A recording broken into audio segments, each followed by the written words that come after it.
ഏ ആ വന്നാ അതെ ഞാൻ പറഞ്ഞ സാധനങ്ങളൊക്കെ നിങ്ങൾ വാങ്ങിച്ചിട്ടുണ്ടാ?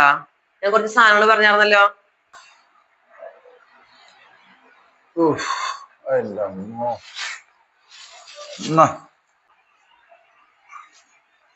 എന്നെന്ത് പറ്റി? നിങ്ങക്ക് വയ്യേ? എന്താ ഒരു ക്ഷീണം പോലെ? വയ്യാന്ന് തോന്നുന്നു.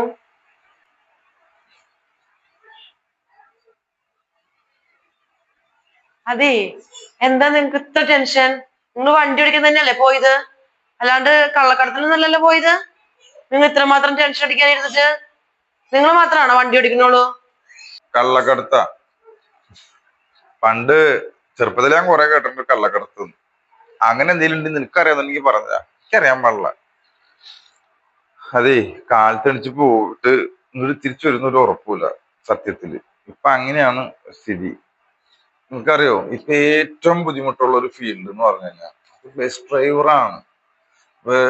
എല്ലാവർക്കും പോലീസുകാർക്ക് എന്ന് പറഞ്ഞാൽ ഒരു ബസ് പണിക്കാരന്റെ ഒരു കേസും പറഞ്ഞാൽ ചെന്ന് കഴിഞ്ഞാൽ പോലീസുകാരുടെ വക പറയണ്ട. പിന്നെ ഇപ്പൊ നമ്മൾ അങ്ങോട്ട് ഒന്ന് കയറിയാലും ചിലപ്പോ മിക്കവാറും ആക്സിഡൻസ് ഇങ്ങോട്ട് വന്ന് കയറിയിട്ടാ. പക്ഷെ ബസ്സുകാർക്കിനാണ് കൂടുതൽ കുറ്റം. പിന്നെ ഇത് ആരെങ്കിലും മോട് ഇങ്ങനെ പറയെ പിടിക്കുക ചെയ്ത് കഴിഞ്ഞാൽ ബസ്സോളി തായോളി ഇവരൊക്കെ ബസ്സിൽ കയറുന്ന ആൾക്കാരാണ്.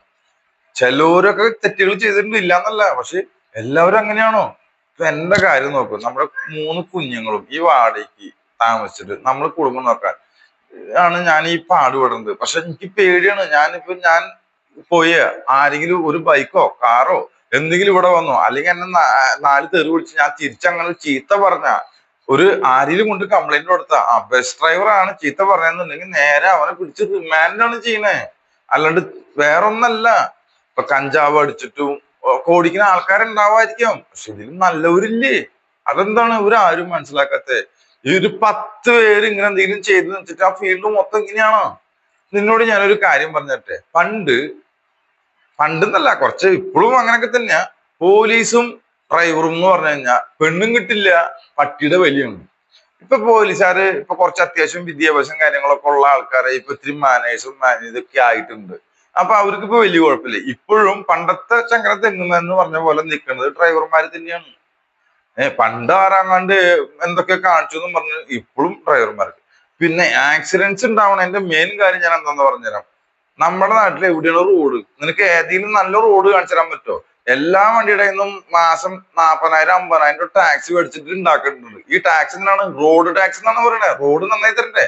ഇപ്പൊ ഞാൻ ഇവിടെ തൃശ്ശൂർ കൊടുങ്ങല്ലൂർ കൊല്ലത്രയും 4-5 വർഷമായി പണി നടക്കണേ. എവിടെയെങ്കിലൊക്കെ ബ്ലോക്ക് ഉണ്ടാവുമ്പോ കഴിഞ്ഞാൽ ബാക്കിലത്തെ വണ്ടി കയറി പോയി കഴിഞ്ഞാൽ ആ ഓടിക്കുന്ന ഡ്രൈവറിന് മാനക്കേടാണ്. അപ്പൊ അവൻ അതിനനുസരിച്ച് പോവാൻ ശ്രമിക്കും. ഇതൊക്കെ ഒഴിവാക്കേണ്ടത് നമ്മുടെ അധികാരികൾ തന്നെയാണ്. ഇത് ആരും ശ്രദ്ധിക്കില്ല. എല്ലാം ഉണ്ടാക്കി കൊടുക്കുന്നത്. പിന്നെ ഈ 10 38 40 കിലോമീറ്റർ ഓടാൻ വേണ്ടി മാത്രം ഒരു 1500 ലിമിറ്റഡും 1500 ലോക്കലും. ഇതെന്തിനാണ് ഇതൊക്കെ? പറയുമ്പോ എല്ലാ കാര്യങ്ങളും പറയണ്ടേ? അപ്പൊ ഞാൻ പറഞ്ഞത് എന്താന്ന് വെച്ച് കഴിഞ്ഞാൽ നമ്മുടെ ഇവിടെ തെറ്റെടുക്കുമ്പോ എന്തെങ്കിലും ആക്സിഡന്റ് എടുക്കുമ്പോ ഇപ്പൊ ഒരു വണ്ടിയില് ഒരു ബസ്സില് മെയിൻ ആരാ? കണ്ടക്ടറാണ്. ഏത് ഒരു ആക്സിഡന്റോ തട്ടോ മുട്ടോ ഉണ്ടാവുന്ന വരെ കണ്ടക്ടറാണ് ഏറ്റവും വലുത്. തട്ടോ മുട്ടോ ഉണ്ടായി കഴിഞ്ഞാൽ മൊത്തം പെരടിക്കിരിക്കുന്നത് ഡ്രൈവറുടെ ലൈസൻസ് കെട്ട്. അവൻ ഇപ്പൊ എന്നെ പോലെ ഈ വാടകയ്ക്കും ഈ 3 കുട്ടികളായിട്ട് ജീവിക്കുന്ന എന്റെ 5-6 മാസം ലൈസൻസ് കട്ട് ചെയ്തത് നമ്മൾ എവിടേക്ക് പോവും? വാടക കൊടുക്കാൻ എന്ത് ചെയ്യും? പിള്ളേർക്ക് ഭക്ഷണം മേടിച്ചു കൊടുക്കാൻ എന്ത് ചെയ്യും? അതൊന്നും ആർക്കും ഒരു ചിന്തയില്ല. പിന്നെ മുതലാളിയുടെ വക നീ ഇതിനപ്പോ അങ്ങനെ കയറി പോകുമ്പോ നീ എന്തിനാ ഇങ്ങനെ ചെയ്യാൻ പോയ? എനിക്ക് അങ്ങനെ കയറിപ്പോഴുള്ള കാശൊന്നും വേണ്ടട്ടാന്ന് ഇതൊക്കെ കഴിഞ്ഞ് കഴിഞ്ഞിട്ട് പറയും. ഇങ്ങനെ കഴിഞ്ഞിട്ടല്ല പറയണ്ട്. നമുക്ക് സപ്പോർട്ടില്ല. ഇവരുടെ ഭരണത്തിന് നമ്മൾ നിന്നിട്ട് നമുക്ക് എന്തെങ്കിലും ഉണ്ടായാൽ നമ്മൾ ഒറ്റപ്പെട്ട് പോയി ഇവര് നാളെ മുതൽ അടുത്ത വണ്ടിയിൽ കയറി പണിയും. ഇങ്ങനെയാണ് സംഭവം നടക്കുന്നത്. ഇപ്പൊ ഓരോ ആക്സിഡന്റ് ഉണ്ടാവുമ്പോഴും ഒക്കെ ഡ്രൈവറെ തലയിലേക്ക് വെച്ചിട്ട് മാത്രം കാര്യമില്ലല്ലോ. ഇപ്പൊ പോലീസുകാർ വന്നാലും പെട്ടെന്ന് വന്നു ബസ് കിട്ടി അവനെ പിടിച്ച് അങ്ങോട്ട് റിമാൻഡ് ചെയ്തു. ഇതല്ല അതിന്റെ സ്ഥിതി. ശരിക്കും പറഞ്ഞാൽ കറക്റ്റ് ആയിട്ട് കാര്യങ്ങളെ അന്വേഷിക്കണം. എന്താണ് ഉണ്ടായേ? എങ്ങനെയാണ് ഈ ആക്സിഡന്റ് ഉണ്ടാവാൻ കാരണം? ആരുടെ ഭാഗത്തെ തെറ്റ്? ഇനി വേറൊരു കാര്യം പറഞ്ഞിട്ട് ഈ ഇപ്പൊ ബസ് ഓടിക്കുന്ന ഒരാള് റോട്ടിൽ കൂടെ ബസ് ഓടിച്ചിട്ട് പോവാണെങ്കിൽ കള്ള് കുടിച്ചിട്ട് പോണവൻ അവനെ തടഞ്ഞു നിർത്തിട്ട് ബസ്സുകാരനെ തടഞ്ഞു നിർത്തിട്ട് തെറി വിളിക്കലാണ് ശീലം. നമ്മൾ തിരിച്ച് തെറിയ ചീത്തയാ ഒന്ന് പോയാടാ എന്നങ്ങനെ പറഞ്ഞ അവൻ കൊണ്ട് കംപ്ലൈന്റ് കൊടുത്ത അവൻ കുടിയിലാണോ എന്ന് പോലും ആലോചിക്കില്ല. ബസ് ഡ്രൈവർ ചീത്ത പറഞ്ഞു അസഭ്യം പറഞ്ഞു പറഞ്ഞിട്ട് നമ്മൾ അപ്പം റിമാൻഡ് ചെയ്യും. പിന്നെ നമുക്ക് ബെസ്റ്റ് ഡ്രൈവർ എന്ന് പറഞ്ഞു കഴിഞ്ഞാൽ ഇപ്പൊ മൊത്തം മിണ്ടാണ്ടിരിക്കേണ്ട അവസ്ഥയാണ്. ഒരാളോടും മിണ്ടരുത്, ഒരാളോടും ഒരു രീതിയിലും പറയരുത്. ബെസ്റ്റ് ഡ്രൈവർ എന്നല്ല, ബെസ്റ്റ് ജീവനക്കാരൻ എന്ന് പറഞ്ഞു കഴിഞ്ഞാൽ ഒരാളോടും മിണ്ടാൻ പാടില്ല. ഇങ്ങനെ ഇതിനേക്കാളും നല്ലത് നീ പറഞ്ഞത് കള്ളക്കടത്ത. എന്റെ പൊന്നു മോളെ, കള്ളക്കടത്ത് നടത്തിയിട്ട് പോരണ വരെ നമുക്ക് ടെൻഷൻ വേണ്ടു. ഇതിനേക്കാളും കൂടുതൽ കാശ് കിട്ടും. ഈ കാശിന് കാലത്ത് മുതൽ വൈകുന്നേരം വരെ ഇതൊക്കെ തള്ളും വേണം. അവസാനം തട്ടമുട്ടുണ്ടായ നമ്മള് ചെയ്യില്ല. ഇപ്പൊ സത്യം പറഞ്ഞു കഴിഞ്ഞാൽ ഞാൻ പറയാലോ, കാലത്ത് ഇറങ്ങി അങ്ങോട്ട് പോയാ ഞാൻ തട്ടിയിട്ടാണെങ്കിലും വേറൊരാള് ഇങ്ങോട്ട് വന്ന് കയറിയിട്ടാണെങ്കിലും ഞാൻ എന്താണെങ്കിലും വൈകുന്നേരത്തിനുള്ളിൽ ജയിലിലാന്ന് എനിക്ക് ഉറപ്പുണ്ട്.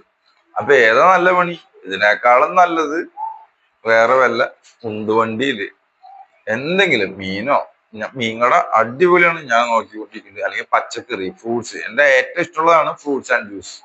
അപ്പൊ അങ്ങനെ എന്തെങ്കിലും നടത്താന്നാണ് എന്റെ ഒരു ആഗ്രഹം. അല്ലാണ്ട് ഈ പണി കൊണ്ട് നടക്കാൻ പറ്റുന്നില്ല. നാട്ടുകാരുടെയും ആൾക്കാരുടെയും ശത്രുക്കൾ. ചില ബൈക്കാരുണ്ട് നേരെ മെക്കട്ടേക്കാണ്ട് വരും, എന്നിട്ട് നീ ഒതുക്കടാന്ന്. ഏത് ഇത്ര വലിയ ബസ്, അവനും ജസ്റ്റ് ഒന്ന് ഒതുക്കാം ചെയ്യില്ല. നമ്മൾ തിരിച്ചതിലും പറഞ്ഞാൽ നമ്മുടെ വലിയ കേസ്. ഇങ്ങനെയാണ് നാട്ടിൽ നടപ്പ്. ഇവ ഫുൾ ക്യാമറ വെക്കാൻ പറഞ്ഞിട്ട് 4-5 ക്യാമറ ഉണ്ട് ഒരു ബസ്സിൽ. എന്തിലുണ്ടാവും ആ ക്യാമറ എടുത്ത് ഈ അധികാരികൾക്ക് നോക്കിക്കൂടെ? അത് നോക്കൂല. അതിനു മുമ്പ് ആരെങ്കിലും എന്തെങ്കിലും പറഞ്ഞാൽ അത് നോക്കാനാണ് തിരക്ക്. അല്ലേലും ഈ ഡ്രൈവർമാരുടെ പണിയൊക്കെ ടെൻഷൻ പിടിച്ച പണിയാ മനുഷ്യ. എന്തെന്നാ പറയണത്? രാവിലെ പോയ വൈകുന്നേരം എങ്ങനെയാണോ വന്നത് ഒന്നും അറിയില്ല. നമുക്കൊരു കാര്യം ചെയ്താലോ, ഈ ഡ്രൈവിംഗ് പണി അങ്ങ് നിർത്തിയാലോ? എന്നിട്ട് നമുക്ക് വല്ല കട തുടങ്ങുമോ, അങ്ങനെ എന്തെങ്കിലും ചെയ്താലോ? ഡ്രൈവിംഗ് പണി ടെൻഷൻ പിടിച്ച പണിയാ. ഒരു സമാധാനം ഇല്ലാണ്ട് ഞാനിവിടെ ഇരിക്കണം രാവിലെ തൊട്ട് വൈകുന്നേരം വരെ. നിങ്ങൾ പോയിട്ട് മര്യാദക്ക് വരുമോ എന്ന് പോലും സംശയമാണ്. നമുക്ക് ഈ ഡ്രൈവിംഗ് പണി നിർത്താം. നിർത്തിയിട്ട് നമുക്ക് വേറെ എന്തെങ്കിലും നോക്കാം. അല്ലാണ്ട് വേറെ രക്ഷയില്ല. വേറെ എന്ത് പണിക്ക് പോയാലും ഡ്രൈവിംഗ് പണിക്ക് പോകണ്ടായിരുന്നു. ടെൻഷൻ പിടിച്ച പണി.